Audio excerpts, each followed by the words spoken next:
Hello, friends.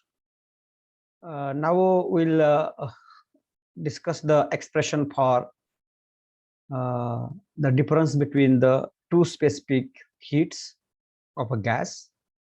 That means the specific heat of gas at constant pressure minus specific heat of gas at constant volume. That expression we'll discuss now. So for that, we know the molecular specific heat of a gas at constant pressure and constant volume is given by equations Cp is equal to delta Q by delta T at constant pressure and Cv is equal to delta Q by delta T at constant volume. We know the definitions of the specific heat of gases. We also know that why there are two specific heats of specific heats for gases. All these things that we know and we have studied in earlier standards. So our intention is to find the difference between the two specific heats, and for that we'll take the difference between this Cp and Cv as Cp minus Cv is equal to delta Q by delta T at constant pressure minus delta Q by delta T at constant volume. But according to the second law of thermodynamics, we know that delta Q is equal to T into delta S. So delta S is the change in entropy. So we can write above equation as Cp minus Cv is equal to T into delta S by delta T at constant P minus T into delta S by delta T at constant P, that you can write. Now this is the suppose equation 1. Again we know that the entropy is a function of temperature and volume, and since the change in entropy is again perfect differential or exact differential, we can write ds is equal to delta S by delta T at constant V into dt plus delta S by delta V at constant T into this dV. Now we will write this equation as we will take this variation of entropy with respect to temperature. Here we have assumed that entropy is function of temperature and volume. So that means the pressure should be constant, and therefore we can write this as delta S by delta T at constant P is equal to delta S by delta T at constant V plus delta S by delta V at constant T into this delta V by delta T at constant P. This equation we can write by taking the differentiation of S with respect to T at constant pressure. Now this equation can be multiplied on both sides by temperature T, so that we will get the equation T into delta S by delta T at constant P is equal to T into delta S by delta T at constant V plus T into delta S by delta V at constant T into delta V by delta T at constant P. So now take this term to the LHS of equation, so that you will get equation as T into delta S by delta T at constant P minus T into delta S by delta T at constant V is equal to T into delta S by delta V at constant T into delta V by delta T at constant P. So if you use this equation in equation 1, then we will get the difference between the specific heats as Cp minus Cv is equal to this T into delta S by delta V at constant T into delta V by delta T at constant P. So this equation will give you the difference in specific heats in terms of variation of entropy with respect to volume at constant T and variation of volume with respect to temperature at constant T. Now we will obtain these differentials. For that we will use the Maxwell's thermodynamic relation, and that thermodynamic relation is derived from Helmholtz free energy. or Helmholtz function f, and that equation is delta S by delta V at constant t is equal to delta P by delta t at constant V.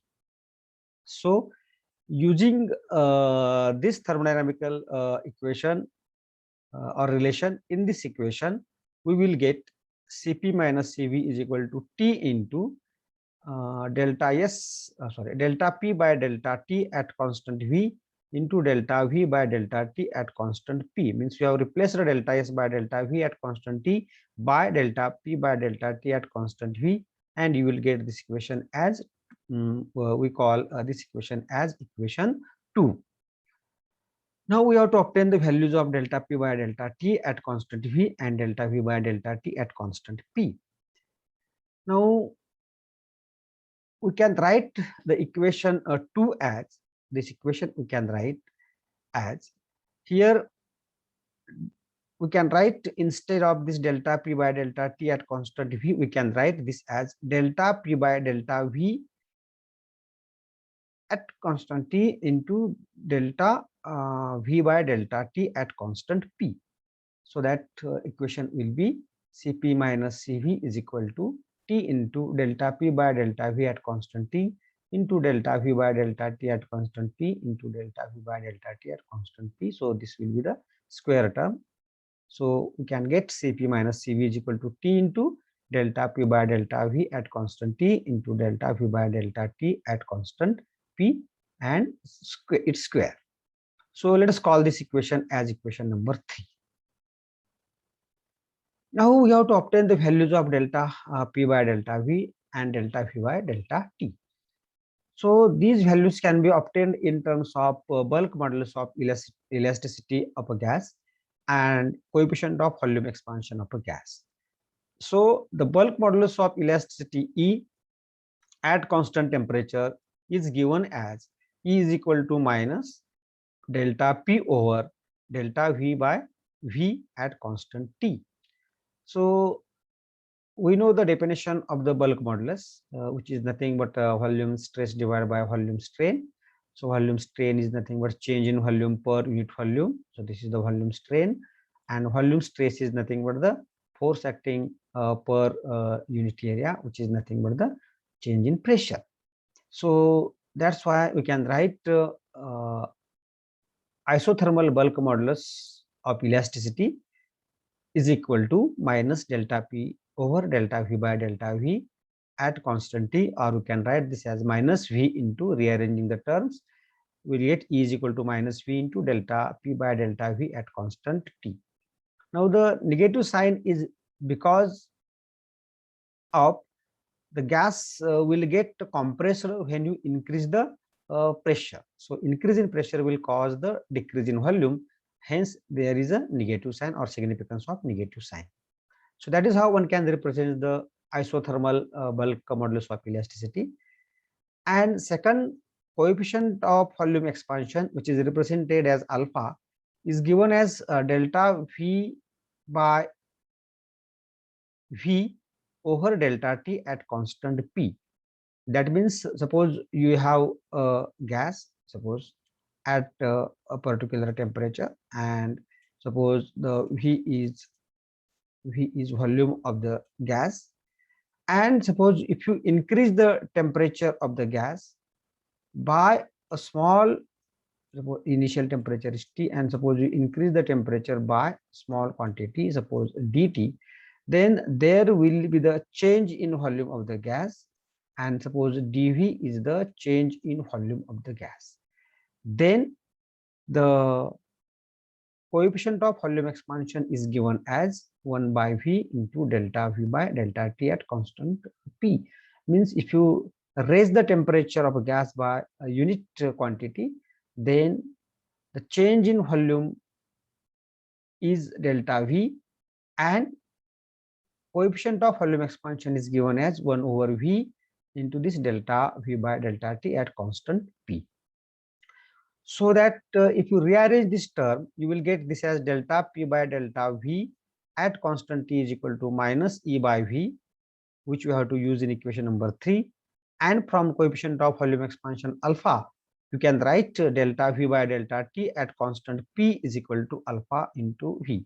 So you can use these two terms in equation 3 and you will get the expression for Cp minus Cv as minus T into E divided by V alpha square V square, or this V will get cancelled with this one V and you will get the expression for Cp minus Cv as minus T into E into alpha square V. So this is the negative sign. However, the isothermal bulk modulus of elasticity of a gas is negative. Hence, overall this term will be positive, and Cp minus Cv will be positive for gas. So this is the general expression for Cp minus Cv, which is given as minus T into E into alpha square into V, where E is the isothermal bulk modulus of elasticity and alpha is the coefficient of volume expansion of a gas. Now we can study this equation for ideal gas and real gas, or behavior of the equation for ideal gas and real gas that we can study. So for ideal gas, we know that for 1 mole of ideal gas, PV is equal to RT, and therefore, if you take the differentiation of this P with respect to T at constant V, it will be R by V, and variation of volume with respect to temperature at constant P, it will equal to R by P. If you use these two values in equation number 2, this is the equation number 2, then you will get Cp minus Cv is equal to T into R by V into this R by P, so that it will be T into R square divided by this RT. PV is nothing but RT. So if you cancel the terms, you will get this is equal to R. So this will be Cp minus Cv is equal to R, which is the Mayer's relation for ideal gas, which gives the difference between the two specific heats that we have studied in earlier standard. Now let us obtain the expression for Cp minus Cv for real gas. We know that the state of the real gas is given by van der Waals equation, which is P plus A by V square into V minus B is equal to RT, where A and B are the van der Waals constant.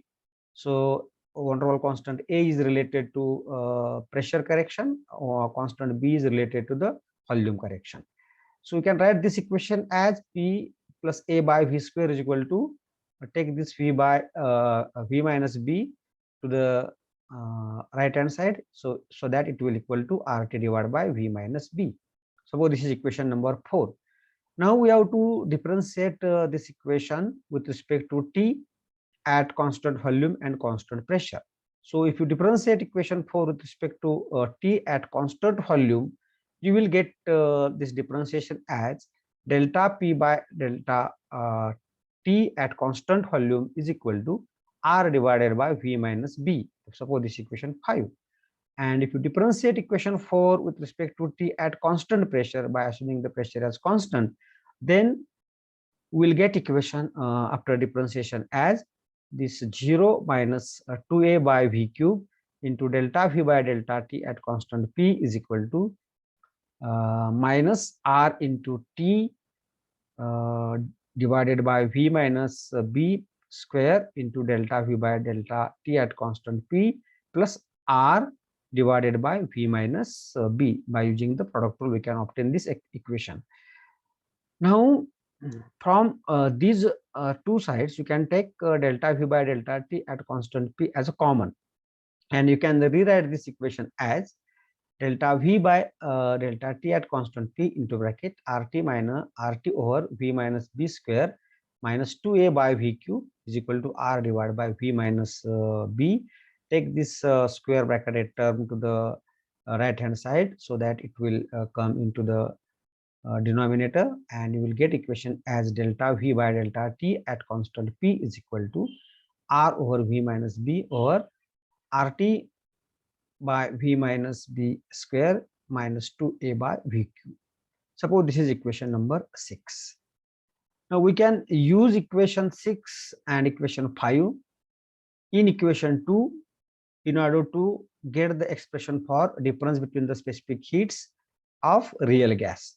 So that Cp minus Cv is equal to this T into R by V minus B into R over V minus B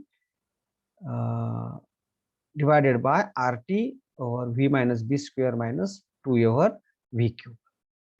So this is if you multiply this term, these two terms, you will get Cp minus Cv is equal to T into R square divided by V minus B square over RT divided by V minus B square minus 2A divided by V cube. Now you can take this RT divided by V minus B square common from this denominator term, so that you can write Cp minus Cv is equal to T into R square divided by V minus B bracket square divided by RT by V minus B square. I have taken the common, so that 1 minus 2A V minus B square divided by RT into this V cube. So this R will get cancelled, T will get cancelled, V minus B square will cancel, and you will get Cp minus Cv is equal to R divided by 1 minus 2A V minus B square divided by RT into V cube. Suppose this is equation number 7. But we know that the van der Waals constant B, or value of the van der Waals constant B, is very small as compared to the total volume of the gas. Hence, to an approximation, we can replace V minus B by V. So that means V minus B is nearly equal to V. So that equation 7 will become Cp minus Cv is equal to R divided by 1 minus 2A divided by RT into V, because this will be V square and this V cube. So V square and V cube. So V square will get cancelled, and you will have 1 upon V. So that equation will be Cp minus Cv is equal to R divided by 1 minus 2A divided by R into T into V. Or you can write this by taking this numerator term, denominator term to the numerator, so that you will get Cp minus Cv is equal to R into 1 minus 2A divided by R into T into V raised to minus 1. Now we can expand this term by using this binomial expansion. 1 minus x raised to minus 1 is equal to 1 plus x square plus and so on. And we will neglect the higher power terms, and we'll consider only, to an approximation, only first two terms, so that you will get Cp minus Cv is equal to R into this 1 plus 2A divided by R into T into V. So this is the expression for difference between the specific heats for real gas. So this is approximate equation because we have approximated. So that is how one can obtain the expressions for the difference between the specific heats of ideal gas and real gas. So I hope you have understood this concept. Thank you for watching this lecture.